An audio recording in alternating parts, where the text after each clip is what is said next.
Boss, about those invalids you saw in that devil's house. Poor bastards. All strapped down to the beds, with those lumps on their chest. The medical staff tell me they were probably a type of cyst. Cysts can get that big. In some cases, yes. But supposing they're a kind of atheroma forming on the surface of the skin, the size is just too big, and the appearance is all wrong. In the end, the medical team were at a loss. Those lumps were like nothing they'd ever seen.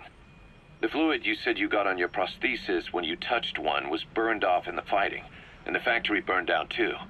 None of the tests we did once you were back at the base revealed a pathogen that could have caused them.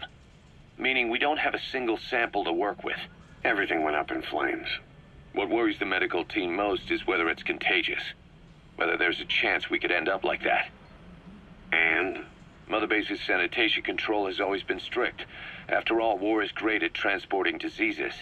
For the time being at least, there's no sign of contagion or any symptoms that could be related. One more thing. About the surgery that had been performed on the people in the Devil's House. Yeah? You said that their throats were cut open, with an acoustic tube pushed inside? Right. The tubes were hooked up to tape recorders, playing some kind of audio. Well, we picked up some of that audio through your radio transmissions and recorded it here. The intel team has been working on analyzing the communications log. What have they found? There's nothing tying the contents together. We've got a report on 3 deaths in a car accident on the autoroute near Marseille, protests outside the Libyan embassy in London, a press conference with the former Prime Minister of Sweden, a 4-month-old weather forecast for Balikpapan, and then commercials for appliances, cough syrup, and TV dinners. Assuming they're not all staged, they come off as recordings of your average public broadcasts. Public broadcasts? Just radio and TV signals? Yes, and from all over the world.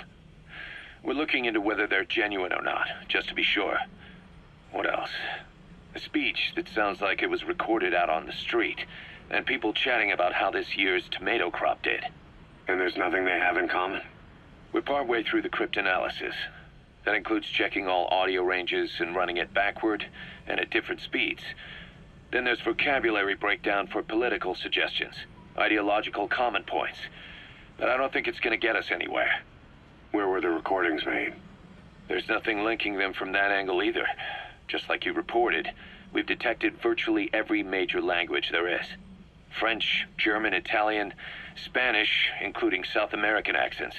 Then there's Russian, Hindi, Arabic, Portuguese, Mandarin, Cantonese, Japanese. They're nothing if not thorough. Well, I don't know if we've got them all covered. Ignoring the ones that have gone extinct, supposedly over 5,000 languages exist today. Besides, English isn't one of the ones we picked up. Really?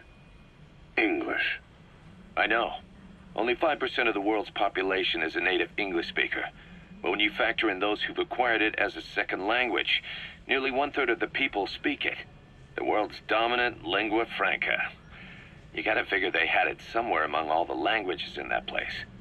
No English. Bear in mind, we didn't hear everything that was played in that room.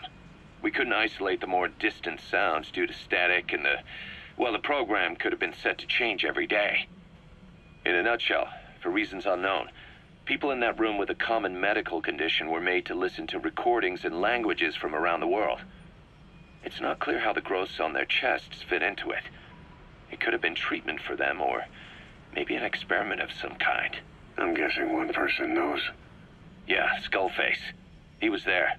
The only thing we can say for sure is that he's involved.